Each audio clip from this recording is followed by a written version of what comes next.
लोकसभा में अपोजिशन के नेता के तौर पर राहुल गांधी के पहले भाषण की चर्चा एनडीए की बैठक से लेकर सोशल मीडिया पर भी हो रही है। कोई कह रहा है कि राहुल गांधी ने बीजेपी के होश उड़ा दिए, तो वहीं पीएम मोदी ने इशारों इशारों में राहुल को बालक बुद्धि कह दिया। लेकिन संसद के नज़ारे कुछ और ही बयां कर रहे हैं। राहुल गांधी के भाषण के दौरान प्रधानमंत्री नरेंद्र मोदी 2 बार खड़े हुए और टोका। इससे पहले ऐसा कभी नहीं देखा गया था कि कोई सांसद बोल रहा हो और इस दौरान पीएम मोदी ने अपनी सीट से खड़े होकर कुछ कहा हो। राहुल गांधी के भाषण के दौरान केंद्र सरकार के 5 मंत्री ने भी अपनी सीट से खड़े होकर विरोध जताया। इन मंत्रियों में गृह मंत्री अमित शाह, रक्षा मंत्री राजनाथ सिंह, पर्यावरण मंत्री भूपेंद्र यादव, कृषि मंत्री शिवराज सिंह चौहान और संसदीय कार्य मंत्री किरण रिजिजू हैं। आखिर क्यों? आखिर राहुल क्या कह रहे थे और इसके क्या मायने हैं, ये समझना जरूरी है। चलिए आज आपको पूरी कहानी और उसके मायने बताते हैं। वहीं इस बारे में राहुल गांधी ने कहा है कि जो मुझे कहना था कह दिया, वो सच्चाई है, उन्हें जो हटाना है हटाएं, सच्चाई सच्चाई होती है। राहुल गांधी के भाषण में किन मुद्दों पर क्या कहा ये समझिए। सबसे पहले ये समझिए कि उन्होंने स्पीकर पर क्या टिप्पणी की। उन्होंने कहा कि जब मैंने आपसे हाथ मिलाया तो आप सीधे खड़े रहे, जब मोदी जी ने हाथ मिलाया तो आप झुक गए और उनसे हाथ मिलाया। इसके क्या मायने हैं? वहीं उन्होंने हिंदू धर्म पर भी कहा। उन्होंने कहा कि हमारे महापुरुषों ने यह संदेश दिया, डरो मत डराओ मत। शिव जी कहते हैं डरो मत डराओ मत और त्रिशूल को जमीन में गाड़ देते हैं। दूसरी तरफ जो लोग, उन्होंने बीजेपी की तरफ इशारा करते हुए कहा, अपने आप को हिंदू कहते हैं, वो 24 घंटे हिंसा हिंसा हिंसा, नफरत नफरत नफरत। आप हिंदू हो ही नहीं। हिंदू धर्म में साफ लिखा है सच का साथ देना चाहिए। वहीं अग्निवीर योजना पर उन्होंने कहा कि एक बारूदी सुरंग से एक अग्निवीर शहीद हुआ, मैं उसे शहीद कह रहा हूं, लेकिन भारत सरकार और नरेंद्र मोदी उसे शहीद नहीं कहते, उसे अग्निवीर कहते हैं। उसे पेंशन नहीं मिलेगी, उस घर को मुआवजा नहीं मिलेगा, शहीद का दर्जा नहीं मिलेगा। फिर उन्होंने किसान पर कहा कि सरकार को इतना अहंकार हो गया है कि किसानों को आतंकवादी कह दिया। हम किसान आंदोलन में शहीद हुए लोगों को श्रद्धांजलि देने के लिए 1 मिनट का मौन रखना चाहते थे, लेकिन आपने ये कहते हुए इनकार कर दिया कि वे आतंकवादी हैं। सरकार अभी भी उन्हें एमएसपी की कानूनी गारंटी नहीं दे पाई है। वहीं बीजेपी पर राहुल ने कहा कि आज राजनाथ सिंह ने मुझे मुस्कुराकर नमस्ते किया। मोदी जी बैठे हैं, नमस्ते भी नहीं करते हैं, कहीं मोदी जी ना देख लें, दिक्कत हो जाएगी। वही कहानी गडकरी जी की भी है। सच्चाई है, अयोध्या की जनता को छोड़ो, ये तो बीजेपी वालों को डराते हैं। अब ये समझना जरूरी है कि इस सारे मामले पर बीजेपी ने क्या कहा। बीजेपी से जोड़कर हिंदू वाले राहुल गांधी के बयान पर पीएम मोदी ने कहा कि ये विषय बहुत गंभीर है।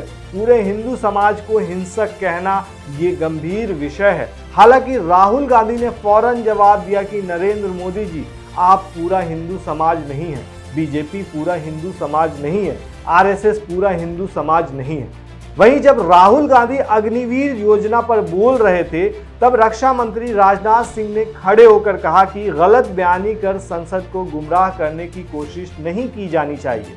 बीजेपी के अंदर भय होने का दावा जब राहुल गांधी ने किया, तो इसके बाद पीएम मोदी ने कहा कि लोकतंत्र और संविधान ने मुझे सिखाया है कि विपक्ष के नेता को मुझे गंभीरता से लेना चाहिए।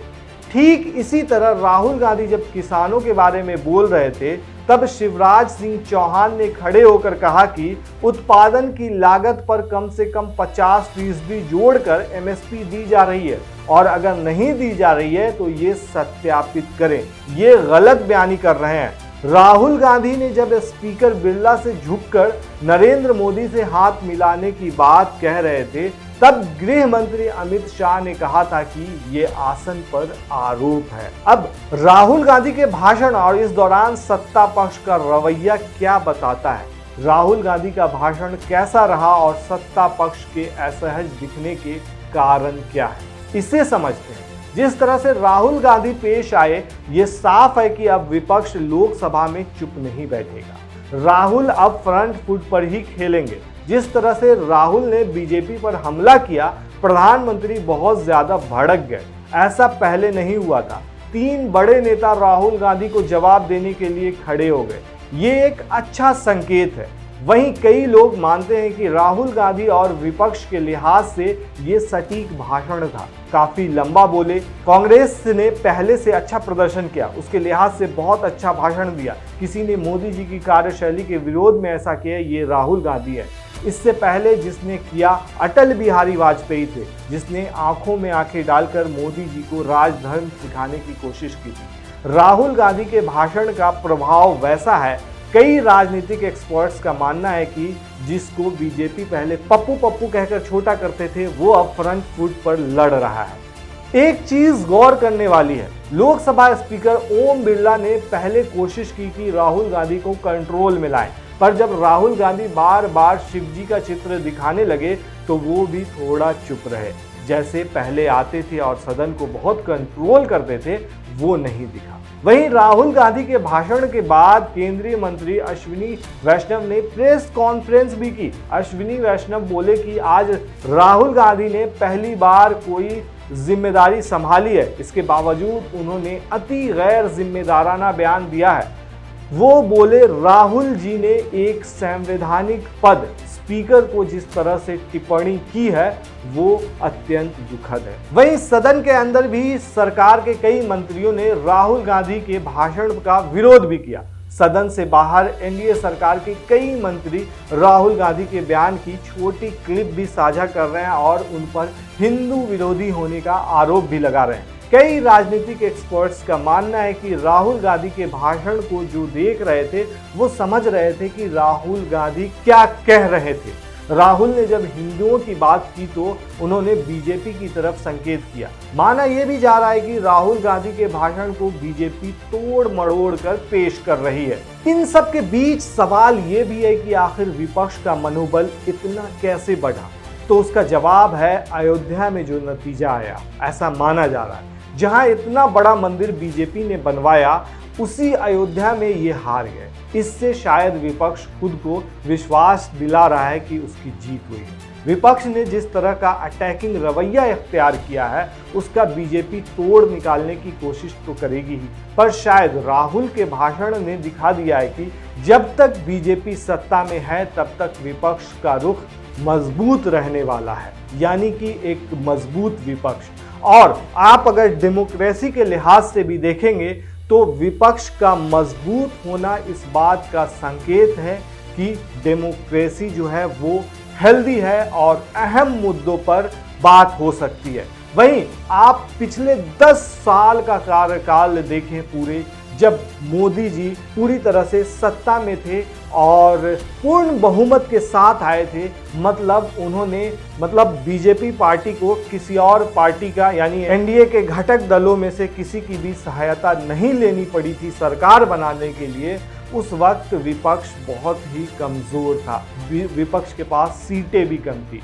2019 की बात करें या फिर 2014 की बात करें, 2019 में अकेले बीजेपी 303 सीट लेकर के आई थी। वहीं 2024 में ऐसा बताया जा रहा था कि ज़्यादातर एग्जिट पोल में भी दिखाया जा रहा था कि बीजेपी की एनडीए जो है वो 400 पार जा सकती है। लेकिन जब रिजल्ट आए तो मामला एकदम से पलट गया।